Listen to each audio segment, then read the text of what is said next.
नमस्कार विद्यार्थी मित्रांनो, आज आपण मराठी पाठ्यपुस्तकातील तिसरा जो धडा आहे, तिसरा जो लेसन आहे शाल, आज पाहणार आहोत. याचे लेखक आहेत रा. ग. जाधव. जन्म 1932, मृत्यू 2016. कवी, समीक्षक, ललित लेखक, साहित्याची जाण आणि बहुआयामी समीक्षावृत्ती असून त्यांची समीक्षा विकसित झाली, डेव्हलपमेंट होत गेली. व्यापक वाङ्मय दृष्टिकोन आणि चिंतनात्मकता ही त्यांच्या समीक्षेची वैशिष्ट्य आहेत. त्यांच्या समीक्षाविषयक लेखनाची 30हून अधिक पुस्तके आहेत. त्यांचे साहित्य आणि सामाजिक संदर्भ जसे आनंदचा डोह, निळी पहाट, आधुनिक मराठी कवयित्रींची कविता, साठोतरी मराठी कविता व कवी, आगळीवेगळी नाटकं ही समीक्षात्मक पुस्तके, वियोग ब्रह्म, मावळतीचे कविता हे त्यांचे कवितासंग्रह प्रसिद्ध आहेत. 1970 ते 1990, 1970 ते 1990 या काळात ते विश्वकोशाच्या संपादनात सहभागी होते.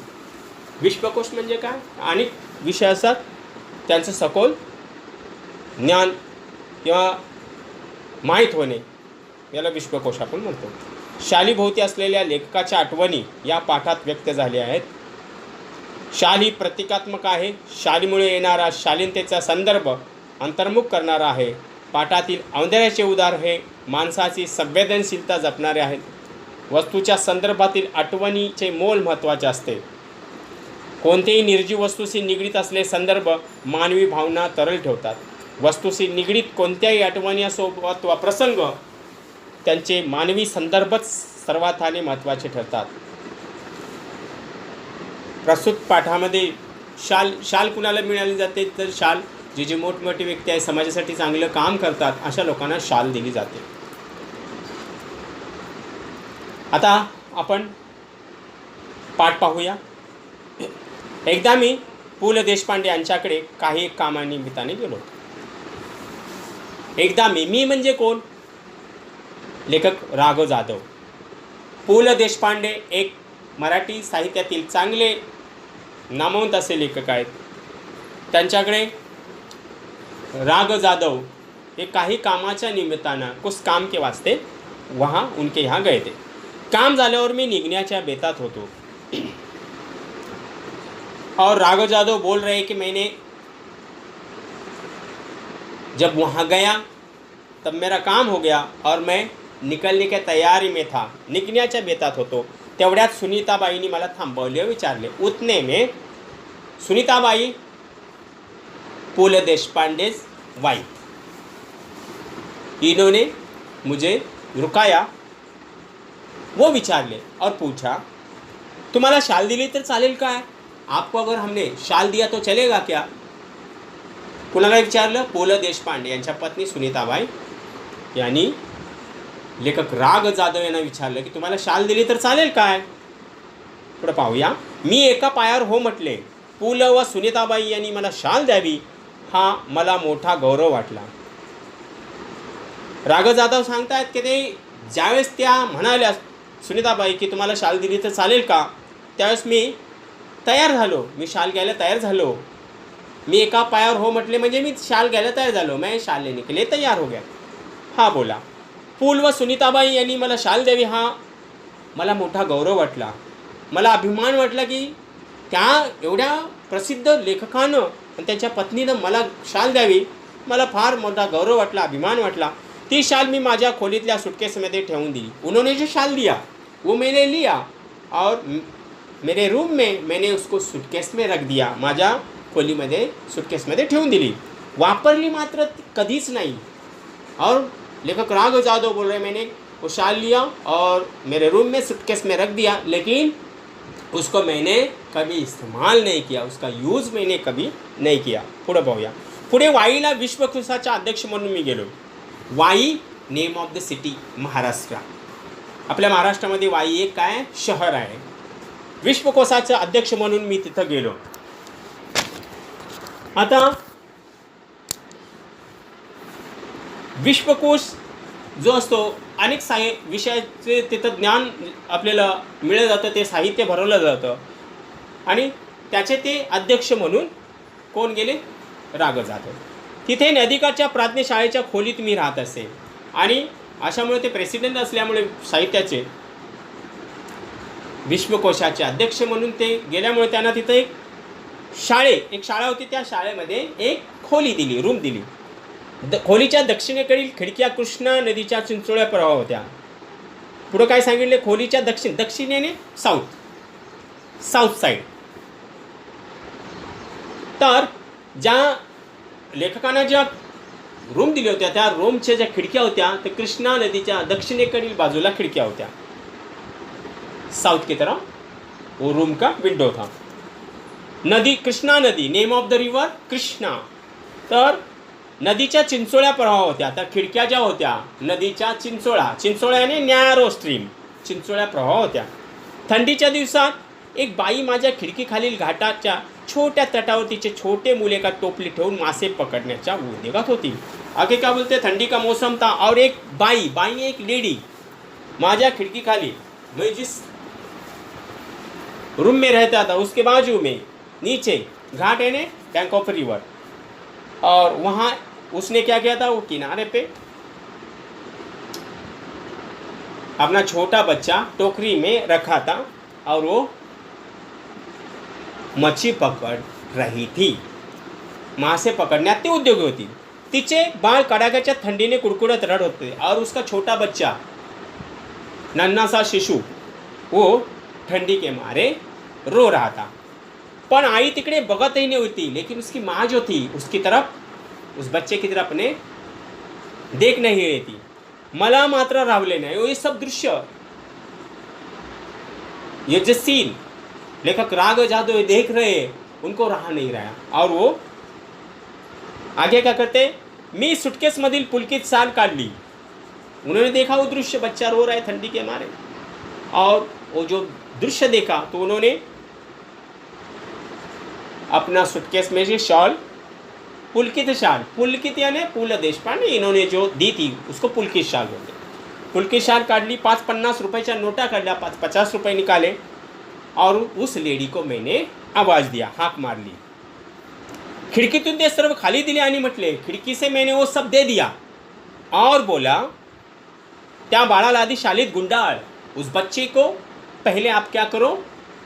इस शॉल में कवर करो, लपेटो, आणि मग मासे मारत बस. और फिर तुम्हें जो कुछ करना है, मच्छी पकड़ना है वो अब पकड़ो, लेकिन पहले इस बच्चों को इस शाल में कवर करो. या घटनेची ऊब पुलकित शालीच्या उभेपेक्षा अधिक होती. एका राग सांगतायत वो जो घटना आहे, इन्सिडंट, ती जी घटना झाली, मला जी शाल दिली होती ती एखाद्याच्या कामी आली, चांगल्या कामी आली. त्या शालीपासून त्या मुलाला थंडीपासून त्याचा बचाव झाला. ही जी घटना होती त्या शालीपेक्षाही मला खूप मोलाची वाटली. असं राग जाधव, ऐसा राग जाधव बताते हैं लेखक. पुढं पाहूया. कविवर्य नारायण सुर्वे खूप सभा सम्मेलनं गाजवत.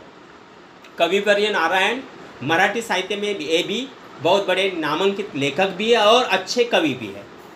और इनका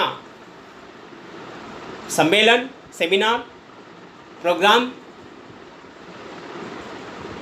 थे और पुढे ते साहित्य सम्मेलन के अध्यक्ष झाले. और वो अच्छे कवि होने के बावजूद, अच्छे लेखक होने के बावजूद वो कई दिनों के बाद साहित्य सम्मेलन, मराठी साहित्य सम्मेलन के वो प्रेसिडेंट बन गए. परिणामतः त्यांच्या कार्यक्रमांना अहोरात्र भरतीच असे. लोगों का आना जाना था. उनके प्रोग्राम बहुत रहते और लोग आते जाते भीड़ भाड़ हो जाती. प्रत्येक कार्यक्रमात सन्मानाची शाल व श्रीफळ त्यांना मिळत राही. नारायण सुर्वे बहुत अच्छे कवि थे, अच्छे लेखक थे और लोग उनके प्रोग्राम को आते थे. और उसकी वजह से हर एक प्रोग्राम में उनको उनका सम्मान करते थे. उनको शाल और श्रीफळ मीन्स व्हॉट? कोकोनट, नारियल देते थे. एकदा ते मला म्हणाले, और ये नारायण सुर्वे लेखक को बोले, या शाली घेऊन मी आता शालीन बनू लागला है. ये शाल बड़े बड़े लोगों को दिया जाता है, पहले मैंने आपको बताया. और लेखक को ये नारायण सुर्वे बोलते हैं कि ये मैं शाल लेके अभी शालीन यानी नम्र, सभ्य, जंटल अभी मैं बन चुका हूं. त्यांच्या बोलण्यातील उपरोधी खोच माझ्या नव्हे तर कोणाचेही सहजपणे लक्षात येणारी होती. उन्होंने जो बोला वो किसी को लगे, म्हणजे ते जे बोलले उपरोधी याने मन को लगना, आणि ते असे बोलल्यामुळं त्यांच्या बोलण्यातलं जे तथ्य होतं सहजपणे कोणाच्याही लक्षात येईल असं होतं. शाल व शालीनताचा संबंध काय? शाल और शालीनता. शालीनता याने नम्रपणा, जंटलपण. तर याचा संबंध काय? खरे तर खरीखुरी शालीनता शालीविना शोभते. लेखक पुढे सांगतात की शाल दिली तर काय शालीनता शोभते असं काही नाही. आणि खरं पाहायला गेलं, देखा जाए तो सुर्वे मुळात शालीन, शालीन सभ्य, जंटल, अच्छे कवी, अच्छे लेखक पहिले से थे. शालीच्या वर्षाखोली त्यांची शालीनता कधीच हरवली नाही. कभी कभी ऐसा हो जाता है कि लोगों को ज़्यादा सम्मान मिलने के बाद घमंडी हो जाते हैं, सेल्फिश हो जाते हैं.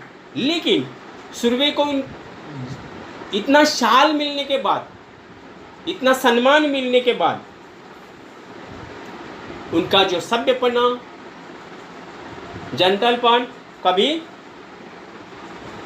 कम नहीं हुआ, कभी शीनी झाली, कभी कम नहीं हुआ. इसका मतलब उन्होंने कभी गर्व घमंड नहीं किया. मी लेखक बोलतायत पुढं, मी कविवर्यांना म्हटले नारायण सुर्वे, शालीमुळे शालीनता येत असेल तर मी कर्जबाजारी होईल. लेखक बोल रहे अगर शाल लेने से अगर शालीनता आती है तो मैं कर्जबाजारी हो जाऊंगा, मैं कर्जा निकालूंगा, भिकेला लागेल, म्हणजे भीक लग जाएगी तो भी चलेगा, पण शेकडो शाली खरेदी करून और 100 शाल खरीद करूंगा, सर्वांना एक एक शाल लगेच देऊन टाकेल. मी सबको एक एक शाल खरीद कर सबको दे जाऊंगा. यावर तो शालीन कवि मनापासून हंसला. और इसके बाद ये मेरा बोलना जब सुर्वे जी सुने तो मन ही मन वो कवि हंसने लगे. शालीमुळे शालीनता येते की जाते या प्रश्नाचे उत्तर जाते असेच आहे. अगर शाल से शालीनता आती है तो लेखक राघव जाधव बोलते हैं कि मेरा जो इसके बारे में जो उत्तर है तो शालीमुळे शालीनता येत नाही, उलट या प्रश्नाचे उत्तर आहे जाते असेच आहे. सन्मान करण्याच्या रूपाने आपण खरे तर एक शालीन जग गमावून बसण्याचा धोका असतो. माणसाला वाटतं की माझा सन्मान कोणीतरी करावा, आणि या सन्मानामध्ये आपलं काय होतं की काही गर्व आपल्याला होतो आणि हा होण्याचा मोठा धोका असतो असं लेखक राघव जाधव सांगतात. पुढे पाहूया. मी 2004 साली मराठी साहित्य संमेलनाचा बिनविरोध अध्यक्ष झालो. 2004 में मराठी साहित्य सम्मेलन हर साल बनता है, तो 2004 में बिन विरोध, किसी का भी विरोध नहीं हुआ, और वो उस मराठी साहित्य सम्मेलन के प्रेसिडेंट हो गए. तत्कालीन 1-2 वर्षात माझ्यावर शालींचा वर्षाव झाला. और उसी समय तत्कालीन यानी तत्कालीन ऑफ दैट टाइम, उसी टाइम जब मैं साहित्य सम्मेलन का 2004 में अध्यक्ष बना तो उस 1-2 साल में शालींचा वर्षाव झाला. म्हणजे बहुत लोगों ने मुझे शॉल दे दिया. एवढ्या शाली जमत गेल्या, इतनी शाल मेरे पास जमा हो गई कि माझ्या 8x6 खोली त्यांना ठेवणं शक्यच नव्हतं. इतनी शाल मेरे पास आ गई. लेखक बोल रहे कि लेखक का जो रूम था उस रूम 8x6 का था और उसमें रखना उनको इम्पॉसिबल हो गया, शक्यच झालं नाही. मी सगळ्या शालीचे गाठोडे बांधून ते निकटवर्ती मित्राकडे ठेवले. मैंने क्या किया, उस शॉल का एक जगह मैंने बांध दिया और वो जो गठड़ा था शॉल का मैंने निकटवर्ती यानी नज़दीकी फ्रेंड, उस नज़दीकी फ्रेंड के पास रख दिया, यानी मित्राकडे ठेवले. व त्या शाली वापरण्याचे वगैरे त्याला सर्वाधिकार दिले। और मैंने वो शाल मित्र के पास देने के बाद, मी माझ्या मित्राला त्या सर्व शाली देण्यानंतर त्याला वापरण्याचे सर्वाधिकार, सब अधिकार उसको मैंने दे दिया। बिचारा अति प्रामाणिक, मेरा दोस्त भी था, मेरा मित्र भी था, अति प्रामाणिक होनेस था। त्याच्याही छोट्या खोलीत त्याने ते सांभाळलं। उनका भी रूम मेरे जैसे मेरे 8x6 का रूम था, वैसे मेरे मित्र का भी 8x6 या उससे कम रूम था, और वैसे ही रूम में उसने उस शाल के कटोरे को क्या किया, संभाला। और उसके बाद हळूहळू मी सगळ्या शाली वाटून टाकल्या गरीब श्रीमंतांना। काय बोलतात लेखक की हळूहळू मग मी काय केलं, मैंने क्या किया, चाहे गरीब हो, कष्टकरी हो, श्रम करने वाला हो, वो मैंने शाली निकाली एक एक शाल, और ऐसे गरीब लोग को, श्रमिक लोगों को क्या किया, मैंने बांट दिया। हळूहळू मी सगळ्या शाली वाटून टाकल्या गरीब श्रीमंतांना। यानी आगे क्या बोलते हैं लेखक कि अंत में, इस पैराग्राफ के अंत में बोलते हैं कि मैंने वो शाल धीरे धीरे क्या किया, जो गरीब था, कष्टकरी था, श्रमिक था, उनको मैंने बांट दिया। आणि अशा प्रकारे हळूहळू मी सगळ्या शाली वाटून टाकल्या गरीब श्रीमंतांना। तर अशा प्रकारे हा आपला पॅराग्राफ इथे संपलेला आहे। मला वाटतंय आपण सुरुवातीपासून हा जो लेसन 2-4 पॅराग्राफ आपले संपले आहेत, तर ते तुम्हाला समजले असतील अशी मी आशा करतो।